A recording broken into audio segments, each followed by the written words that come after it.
Howdy, y'all. Welcome to Redneck Lesbian, the podcast for everyone who is just going through a phase that happens to last an entire lifetime. I'm Asha Hawksworth, and today I want to discuss the theme of modern civilization, existential dread. I grew up in the 70s, which means that I had a lot of free time because daytime TV sucked. Also, my mama didn't pay real close attention to what I did, so I could be out of the house and halfway across town after feeding myself a bowl of not terribly nutritious cereal, because the only meal my mother ever fixed was dinner. This feral existence was firmly established by the time I was 4. This was also the same time that I told everybody that my name was actually Lucy. I admired Lucy Van Pelt's iron fist, foul temper, and money-making psychiatric business. It's natural for people who don't feel empowered to admire people who are powerful, but I digress. We moved around a fair bit because my dad was in the Army. It was a good fit for him because he simultaneously loves to give orders and follow orders. It's easier than thinking, I suppose. Dad watched the news every night without fail. Thank all that is holy that this was before Fox News. And I mean that. I might not have made it out alive otherwise, or I might be serving a life sentence. Anyway, the nightly news, only 30 minutes. Can you imagine? Always had a segment on Vietnam. You'd have to be a complete idiot not to be aware of this, because even I, who was not yet in elementary school, knew about the Vietnam War. My daddy did not fight in Vietnam. I thought this was kind of weird, given that he was in the Army and all, so I asked him if he'd have to go. No, he said. They won't send me. Don't worry. The reason why they'd never send him was illustrated on the walls of our house, but I didn't realize this. Like most kids in lower middle class households, we had weird 70s shit hanging on our walls, mostly in olive green, gold, or orange. Mom made some of them herself from gravel mosaic kits. The other thing we had hanging on our walls was black and white photos of nuclear explosions, as in mushroom clouds. Lots of pictures of mushroom clouds. And that was just as cheerful as you would imagine. The other thing that kids in the 70s couldn't help but be aware of was the Soviet Union and how they were godless communists who didn't love their children and would destroy the earth if given half a chance. What went unsaid is that we would help them destroy the earth if given half a chance. So maybe we didn't really love our children either, but that wasn't a very patriotic thing to think, much less say. Dad hung these horrible pictures on the walls because the Army had trained him in the use and maintenance of nuclear weaponry. I thought this was terrible, but Dad's response was the same as every other murderous collaborator's response throughout history. If I didn't do it, someone else would. The truth is that my dad was reasonably clever, but not very well educated. So when the Army picked him to work on nukes, it was a validation of his superior intellect, and therefore something he was quite proud of. Indeed, it gave him something to bore people with for the rest of his life. As he grew older, he even began to stretch the truth a little. On right-wing chat forums, he called himself a nuclear scientist, which is a whole lot like an auto mechanic calling himself an electrical engineer. Dad had no PhD. Dad had no bachelor's degree. Dad had no degree at all, aside from the high school diploma. He was a trained technician with a huge chip on his shoulder. He was exactly the sort of person who would resent the liberal elite, in other words. Unfortunately, all this meant I was a little more aware of the global nuclear threat than most kids already were. My dad had explained mutually assured destruction to me and why this was a deterrent. We wouldn't bomb them and they wouldn't bomb us because then nobody would be left standing. Feel better? I didn't feel better. I worried about this bullshit a lot. I was a kid and this sounded like madness to me. Why, oh why, would adults think this was okay? This wasn't smart. It wasn't rational. It was supremely stupid. If grown-ups, who were supposed to be the smart people who knew better, thought this way, then I began to think that we were all fucked. It never made sense that it would be all the fault of the Soviets. No, both sides were clearly at fault here. Why did the US care whether the Soviets were communists or not? If they want to be communists, then what's it to us? And vice versa. Had it never occurred to anyone that maybe the Soviets had good reasons for living the way they did? Just like we presumably had good reasons for how we lived? I pondered these questions over the years, and when I was a senior in high school, we had to write a research paper, and I had just the theme: why the Soviets became communists. I went to the Waco Library and checked out many books. I even wrote the Soviet embassy in Washington to ask them for their perspective, which is probably the point at which the FBI started a file on me. About 6 weeks later, an extremely battered and no doubt well-searched envelope full of material came from the Soviet diplomatic staff. They sent books about life in the USSR, the Soviet Constitution, and even a copy of Soviet Life magazine. It was awesome. To make a long story short, the Russians became communists because the Tsar was a privileged idiot and people were starving. It was kind of like the French Revolution, in which the wealth of the rich got redistributed. Greedy people seem to make this sort of thing periodically necessary. While I enjoyed researching my paper, my sense of lifelong existential dread had not abated. Would they be so monumentally stupid as to start World War III? And by they, I mean those with the power to start or stop such a thing, because most of us silly primates had no control over that situation whatsoever. But then miraculously, in 1989, the Soviet Union collapsed. The Berlin Wall came down. And my generation thought, wow, now we can have peace. Now we can all get along, right? We were not right. The equivalent of carpetbaggers moved on the former Soviet states like Trump on a stripper. They stole what they could and quickly transformed the remains into a mafia state run by people without conscience. The free-for-all eventually settled out to form the authoritarian outlines it has today. Greedy American oligarchs saw all of this and thought, dude, we can replicate that here. And the movement to destabilize and potentially break up the United States for pillaging began. This did not mean that the pillaging of other nations ended, however. Civil war broke out in Yugoslavia, which gave the US the opportunity to expand NATO right up to Russia's doorstep. Theoretically, there was no more need for NATO, but we expanded it anyway because weapons contracts make some people very wealthy. Also theoretically, we were keeping the peace in Yugoslavia, which did not prevent a genocide from occurring there. Then we had 9/11, which gifted the military-industrial complex not only with new enemies, but with an American electorate ready to spend money on it.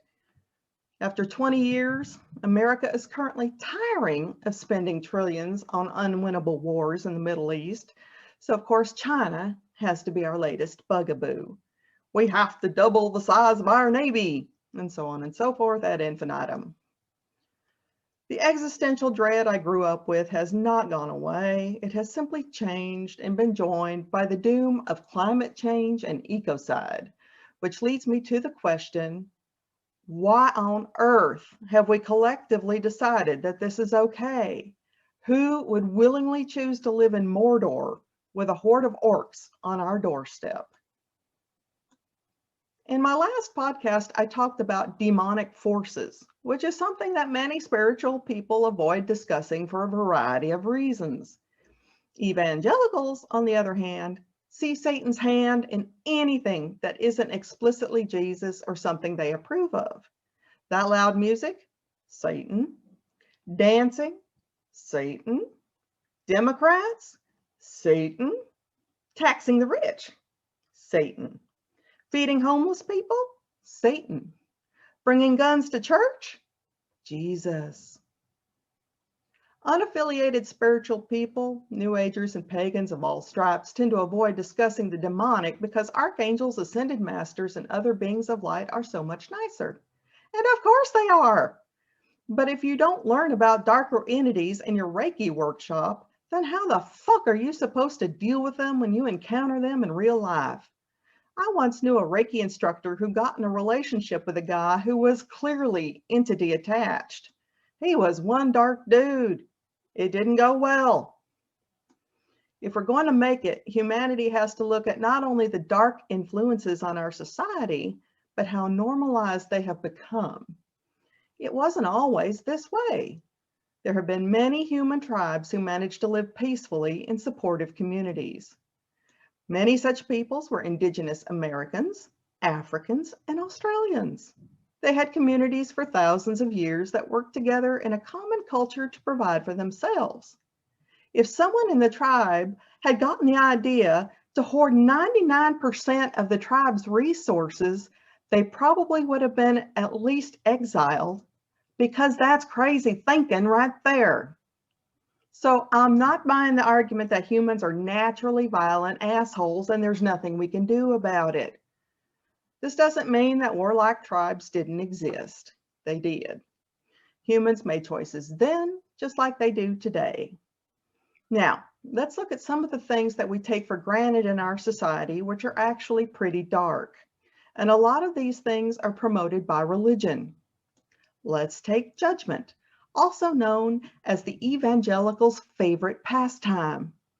God is the ultimate judge according to the Bible, but evangelicals take that to mean that they know what God would say to you. They will judge you for not going to church or for what you wore or did at church.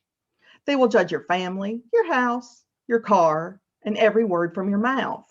The point is that whatever you're doing it wrong. When posed the question, why do you look at the speck of sawdust in your brother's eye and pay no attention to the plank in your own eye?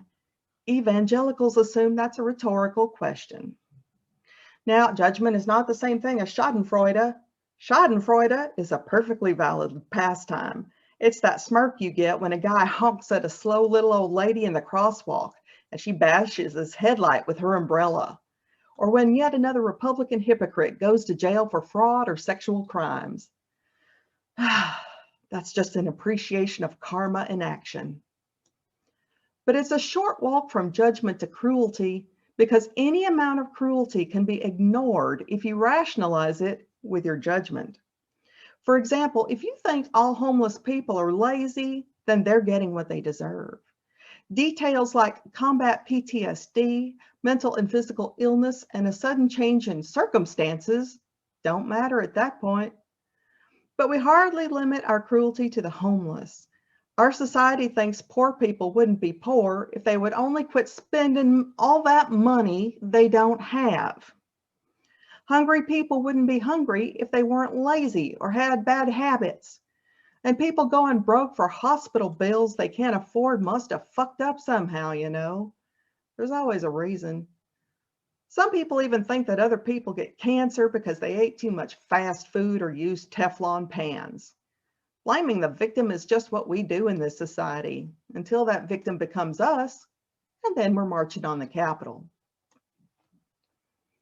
Cruelty's counterpart is exploitation, in which a person ignores the well-being of others while benefiting from them, either directly or indirectly. Exploitation was the entire basis of feudalism, and it's the entire basis of capitalism. People use the ideas, energy, and time of other people for gain or profit, while giving those same people very little or nothing in return. Corporate executives get rewarded for laying people off or moving jobs overseas, where they can pay practically nothing. You don't have to be an employer to exploit others either. Every person in America benefits in some way from the labor and exploitation of these workers in other countries, many of whom live in slave-like conditions. We exploit human bodies by spending trillions of dollars to blow them up via drone, instilling terror in the very people we are supposedly there to save. We also exploit the environment by extracting resources without end and then dumping the polluted byproducts in the air, earth, and water. We continually act without any consideration for the well-being of other life on this planet, whether it's people or ecosystems. Exploitation is easy to justify. We call it record profits or good shareholder return. We talk about successful businesses, regardless of the harm they render to workers, their communities, or the environment. We put people who are good at exploiting on the cover of Time magazine.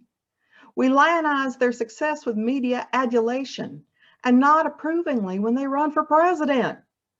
We reward excessive wealth with more excessive wealth, and then we give them a tax cut. Exploitation is made possible by Mammon, the god of money and materialism. Because if you have lots of money and lots of expensive toys, then you've made it, regardless of the number of bodies that lie in your wake. Hierarchy is the evil that makes this edifice possible. A long time ago, some demonic demigod convinced mankind that some of us were better than others. On its face, this is laughably ludicrous, yet we sure have bought into it.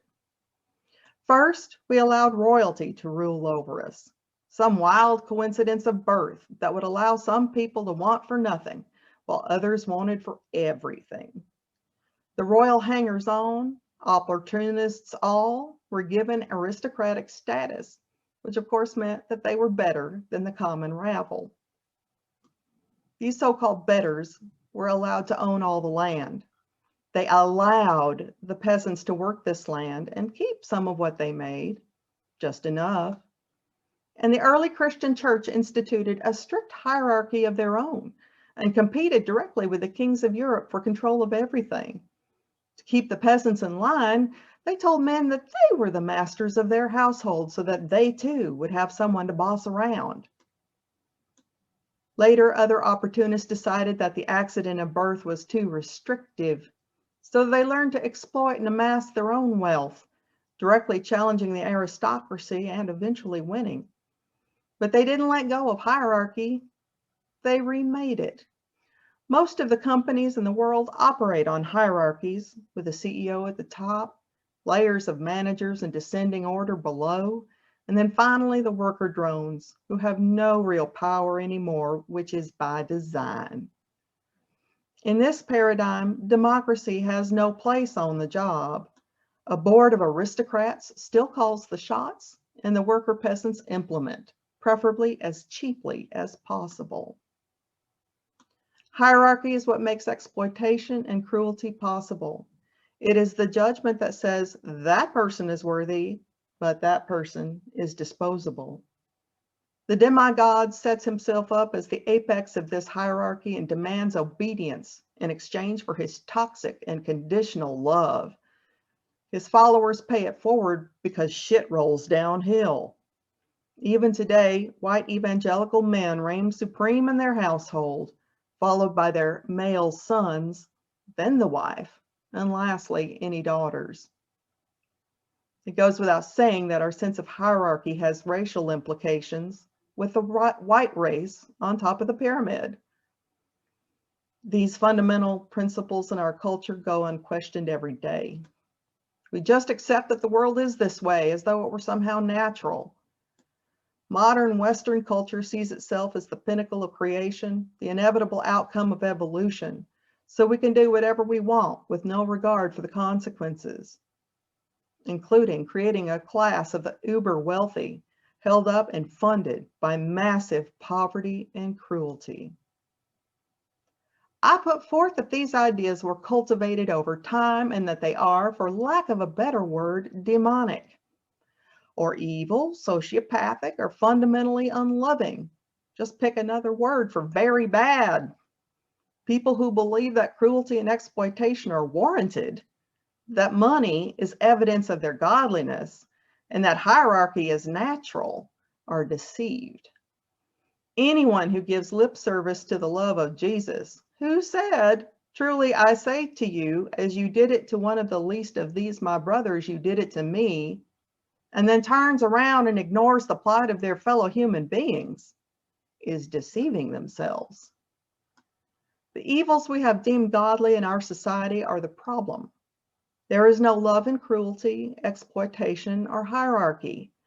What we have instead is the equivalent of a societal death cult, which has resulted in almost daily mass shootings. Our existential dread now takes many forms. When I was a teenager learning about the Soviet Union, the idea of communism made sense. Why shouldn't we work together, help one another, and ensure that everyone's needs are met? That sounds like the loving solution. As Marx said, from each according to his ability, to each according to his needs. The problem, however, was never the concept. The problem was human greed. The problem was our lack of consciousness and our lack of compassion. In Soviet communism, Western capitalism, and Chinese authoritarian capitalism, the common denominator is still exploitation and hierarchy with a blind eye toward cruelty. Those who are without conscience are most likely to pursue and gain power, which they will leverage to steal from the mouths of the exploited. They pad their bank accounts, spend lavishly, and ignore the bodies. We are not powerless. We can change the paradigms if we want to. We don't have to live in existential dread because a bunch of greedy people want us to be afraid all the time. We don't have to put up with normalized forever wars and call dead human beings collateral damage. We can create new organizations and communities that are run democratically and fairly for the benefit of all. But first, we must recognize what has failed us and what continues to fail us. We must adjust our idea of what is good. And we must make the evils we have normalized abnormal. We must change the way we think. Now, I know what you're thinking. Some people are never going to go along. That's true. But we can do the equivalent of exiling them. We can make them irrelevant. And we do this by raising our own consciousness and acting on that. Now chew on that a while. Thanks for listening. Please like, share, and follow. You can contact me at rednecklesbian2020@gmail.com. Take care. Have a great day.